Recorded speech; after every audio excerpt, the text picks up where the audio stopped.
আসসালামু আলাইকুম, সবাইকে অভিনন্দন। আজকের এই ক্লাসে আমি তোমাদেরকে পড়াবো একাদশ দ্বাদশ শ্রেণীর হিসাব বিজ্ঞান দ্বিতীয় পত্র চতুর্থ অধ্যায়। তো আমি এর আগের ক্লাসগুলোতে তোমাদেরকে বেসিক ক্লাস দিয়েছিলাম। তো আজকে আমি তোমাদেরকে সমাধান করে দিব ঢাকা বোর্ড 2025 ঢাকা বোর্ড। ভাই একটু দেখো, মনোযোগ দাও।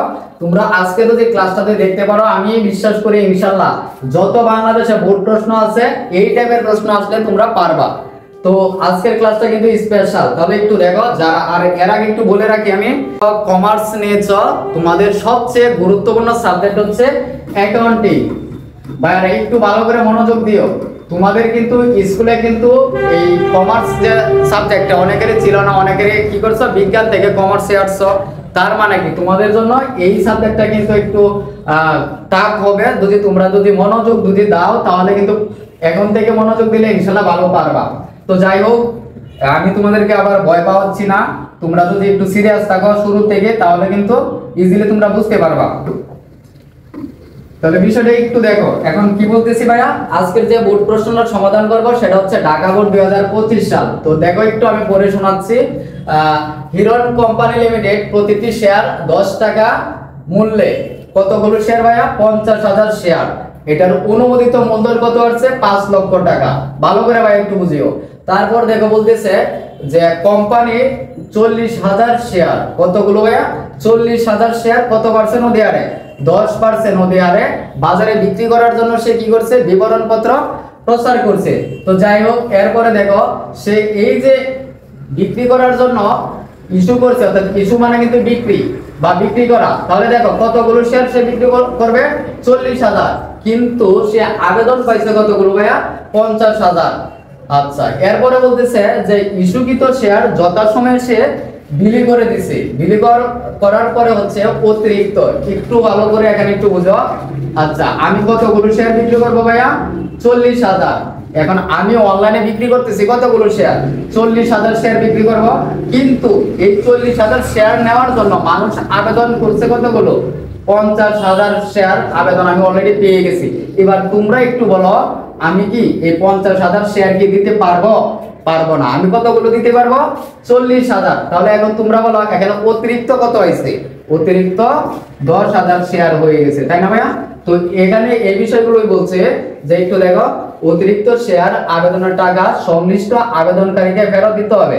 এখানে একটু বলে রাখি যে এই অধ্যায় থেকে তোমাদের এই বিষয়টা বুঝতে হবে।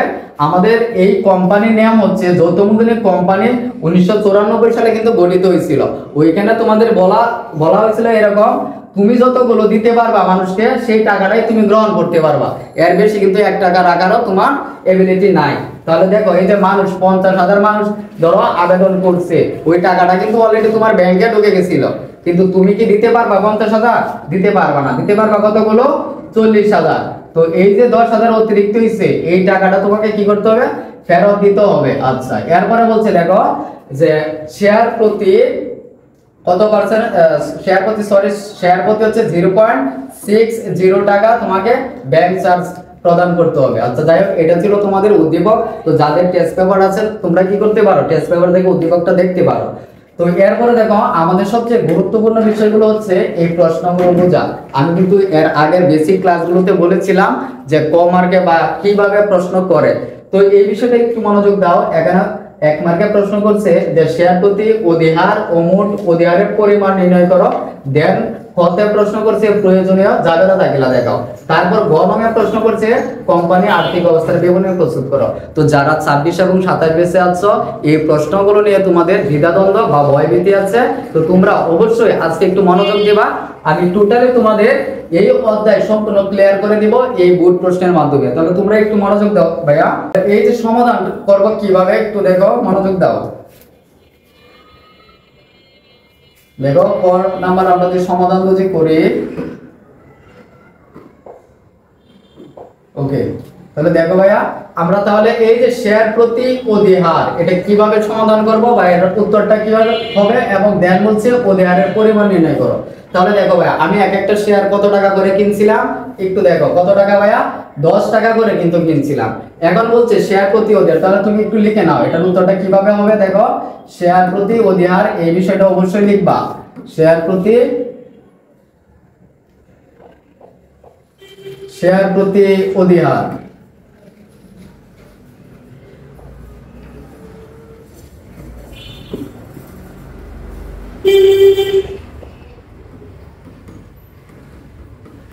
শেয়ার প্রতি অধিহার। এখন দেখো এই বিষয়টা তুমি উত্তর করার ক্ষেত্রে অবশ্যই তোমাকে মাথায় রাখতে হবে তুমি কত টাকা করে কিনছিলা এক একটা শেয়ার, 10 টাকা করে কিনছিলা। তারপর দেখো এই যে অধিহার, কত পার্সেন্ট অধিহার? 10%। কত পার্সেন্ট ভাইয়া? 10%। তাহলে এই যে 10% এখানে লিখো তুমি 10%। তাহলে এই যে দেখো যারা পার্সেন্টেজ করতে পারো না তাদেরকে তাদের জন্য আরেকদিন আরেকটা ক্লাস নিব কিভাবে ক্যালকুলেটর ছাড়া পার্সেন্টেজ বের করতে হয়। তাহলে আজ কত টাকা হবে? 1 টাকা। তাহলে আমি যে অধিহার, আচ্ছা এখন প্রশ্ন হচ্ছে ভাইয়া এই অধিহার বিষয়টা কি? অধিহার মানে হচ্ছে বেশি। অধিহার মানে কি ভাইয়া? বেশি। এই নোটটা একটু করে নিতে পারো বা আমার বেসিক ক্লাসে দেওয়া আছে। অধিহার মানে কি ভাইয়া? বেশি। ওকে, তাহলে দেখো আমি কিনছিলাম কত? 10 টাকা, 10% অধিহার হলে কত টাকা হবে? 1 টাকা। তাহলে আমার শেয়ার প্রতি অধিহার কত টাকা ভাইয়া? 1 টাকা। এখন প্রশ্ন করা হয়েছে যে মোট অধিহারের পরিমাণ নির্ণয় করো। তাহলে এটা কিভাবে হবে? তাহলে তুমি লিখে নাও এখানে মোট অধিহার। ওকে, মোট অধিহার। তাহলে মোট অধিহার কেমনে বের করবা? তোমাকে এই প্রশ্ন দিকে একটু তাকাতে হবে। তুমি কতগুলো শেয়ার বিক্রি করবা বলো তো ভাইয়া? এই যে এই শেয়ারগুলো, কতগুলো শেয়ার? 40,000। তাহলে 40,000 লিখো, লিখলা। এখন অধিহার, মোট অধিহার বিষয়টা মানে হচ্ছে তুমি কত টাকা অধিহারে বিক্রি করতেছো। কত টাকা ভাইয়া? 1 টাকা অধিহারে। তার মানে হচ্ছে তুমি কতগুলো শেয়ার বিক্রি করবা? 40,000। তাহলে 40,000 কে তুমি 1 টাকা দিয়া গুণ দাও, গুণ দিলে কত হবে? 40,000। তাহলে এই 40,000 টাকা হচ্ছে তুমি শেয়ারগুলো বিক্রি করতেছো। এটা হচ্ছে তোমার ক মার্কের উত্তর। ওকে, তারপর একটু দেখো যারা নোট করতেছে একটু নোট করো। তারপর আমি শেষে তোমাদের সময় দিব স্ক্রিনশট দেওয়ার জন্য, একটু দেখো। তারপর দেখো বলছে প্রয়োজনীয় জাবেদা দাখিল। আচ্ছা এখন বিষয় হচ্ছে এই অধ্যায় থেকে তোমরা যারা জাবেদাগুলো পারো না তাদেরকে বলবো আমার এর আগের ক্লাসে একটা এর উপর একটা ক্লাস দেওয়া আছে, তোমরা ওইটা অবশ্যই দেখবা। তো আজকের ক্লাসটা দেখলেও অবশ্যই তুমি শিখতে পারবা। তাহলে দেখো কিভাবে জাবেদাটা আমরা করব।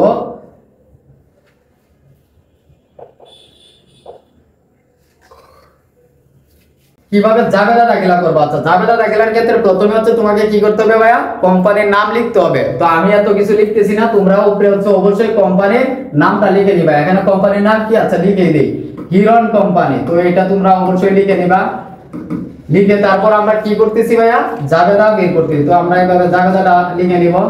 আচ্ছা, তো জাবেদার পরে আরো একটা লাইন লিখতে হয়, সেটা হচ্ছে তোমার এখানে যেহেতু সালের কথা উল্লেখ নাই তো সালটা দিতে হবে না। যদি সালের কথা উল্লেখ থাকে তারিখ এবং সাল অথবা বছর এটা হচ্ছে তুমি এখানে দেখায় দিবা। যেহেতু এখানে নাই তার মানে আমাদের এখানে দেখানোর দরকার নাই। তাহলে দেখো, আচ্ছা এখন বিষয় হচ্ছে জাবেদার কি গড় কয়টা হয় এটা কি তোমরা জানো? যারা জানো না একটু মনোযোগ দিবা।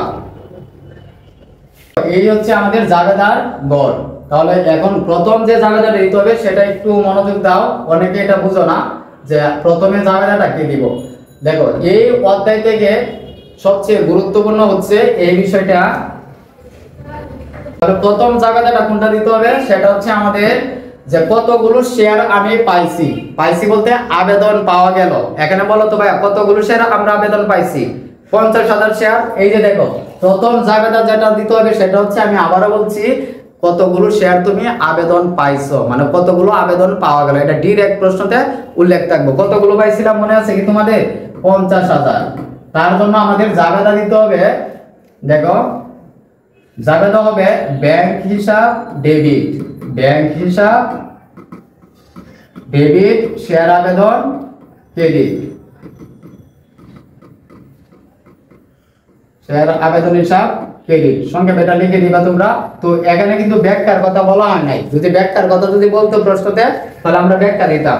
এখন বিষয় হচ্ছে এটা তো একবারে মুখস্থ বিদ্যা, যারা বুঝো না এই অধ্যায় তারা ডাইরেক্ট মুখস্থ লিখবা প্রথম জাবেদা এটা। এখন বিষয় হচ্ছে এই যে টাকার ঘরে তুমি কি লিখবা, কত টাকা লিখবা, এটা হচ্ছে বোঝার বিষয়। তো প্রথম যে জাবেদা দিতে হবে সেটা হচ্ছে ব্যাংক হিসাব ডেবিট, শেয়ার আবেদন ক্রেডিট। এখন টাকা সংখ্যা তুমি কেমনে বসাইবা? এই যে এখানে তুমি একটু দেখাইতে পারো, দেখো এখানে তুমি টাকার সংখ্যাটা যারা বুঝো না তারা কি করবা? দেখায় দিবা, তাহলে তোমাদের জন্য ভালো হবে। তাহলে একটু দেখো আমি কতগুলো শেয়ার আবেদন পাইছি ভাইয়া? 50,000 টাকা, সরি 50,000 শেয়ার হচ্ছে আমি আবেদন পাইছি। এখন বিষয় হচ্ছে আমি কত টাকা করে বিক্রি করব? আমি তো শেয়ারগুলো কিনছিলাম এক একটা 10 টাকা করে, তবে আমি কি 10 টাকা করে বিক্রি করতেছি? তাহলে তো এটা সমাহার হইতো, কিন্তু এটা তো সমাহার না, এটা হচ্ছে অধিহার। অধিহার মানে কি? বেশি। তাহলে কত টাকা বেশি? 1 টাকা বেশি। তাহলে 10 টাকার সাথে 1 টাকা যোগ করো, তাহলে কত হবে? 11 টাকা। তাহলে আমরা কি করব? এখানে 50,000 শেয়ারকে 11 টাকা দিয়ে গুণ দিব। গুণ দিলে কত হবে? 5,50,000। তাহলে টাকার সংখ্যা হবে 5,50,000। 5 লাখ ডেবিট ক্রেডিট সমান টাকা লিখবা। ওকে, তাহলে এটা শেষ। আর দাগ দেওয়ার ক্ষেত্রে তুমি এই ফুল দাগ দিবা না, এভাবে দাগ দিবা না, ঠিক আছে? শুধু খালি দিবা কি এতটুকু, এই যে এতটুকুতে শুধু খালি দাগ দিবা। আচ্ছা, এর পরবর্তীতে দেখো তারপরে আমরা কি লিখব? তারপরে জাবেদা কোনটা দেব? তারপরে জাবেদাটা এরকম হবে যে অধিহারের জন্য। তাহলে অধিহারের জন্য জাবেদা দিতে হবে এরকম যে শেয়ার আবেদন, শেয়ার আবেদন। আচ্ছা, আমি একটু এখন সংক্ষেপে লিখবো, তোমরা এটা বুঝে নিবা। শেয়ার আবেদন হিসাব ডেবিট, আতে আমি লিখতেছি আবেদন বোঝাচ্ছি, ঠিক আছে? তাহলে শেয়ার আবেদন হিসাব ডেবিট। তারপর দিতে হবে শেয়ার, শেয়ার অধিহার, শেয়ার অধিহার হিসাব ক্রেডিট, শেয়ার অধিহার হিসাব ক্রেডিট। তারপরে আরো একটা লিখতে হবে শেয়ার মূলধনে রূপান্তর করতে হবে। তাহলে শেয়ার মূলধন হিসাব, শেয়ার মূলধন হিসাব ক্রেডিট। এই বিষয়টা একটু ভালো করে বুঝো। তাহলে দেখো আমার দ্বিতীয় স্টেপে এসে যে জাবেদাটা দিতে হবে সেটা হচ্ছে এই জাবেদাটাই। এই জাবেদাটা কি? শেয়ার আবেদন হিসাব ডেবিট, শেয়ার অধিহার হিসাব ক্রেডিট, শেয়ার অধিহার হিসাব ক্রেডিট, শেয়ার মূলধন হিসাব ক্রেডিট। ওকে, এখন বিষয় হচ্ছে আমরা এখানে টাকার সংখ্যাটা কেমনে বসাবো, এটা একটু দেখো ভালো করে বুঝো। ভাইয়া তুমি শেয়ার এখানে কতগুলো, এখন বিষয় হচ্ছে দ্বিতীয় স্টেপে জাবেদা দিতে হয় তুমি কতগুলো শেয়ার মানুষকে দিচ্ছ। তাহলে কতগুলো দিচ্ছি আমি? 40,000। তাহলে দেখো আমি তোমাদের এখানে লিখে দিচ্ছি কতগুলো শেয়ার তুমি ভাইয়া দিচ্ছ, একটু দেখো কতগুলো দিচ্ছ? 40,000 শেয়ার তুমি দিচ্ছ মানুষকে। এখন কত টাকা করে দিচ্ছ? 11 টাকা করে। তো 11 দিয়ে তুমি গুণ দাও, গুণ দিলে কত হবে? 4,40,000। 4,40,000 শেয়ার। তো ভালো করে বুঝিও ভাইয়া। তো এর পরবর্তীতে হচ্ছে দেখো শেয়ার অধিহার, অর্থাৎ শেয়ার অধিহারের পরিমাণটা কিন্তু আমরা প্রথমেই বের করছিলাম। তাহলে কত? 40,000।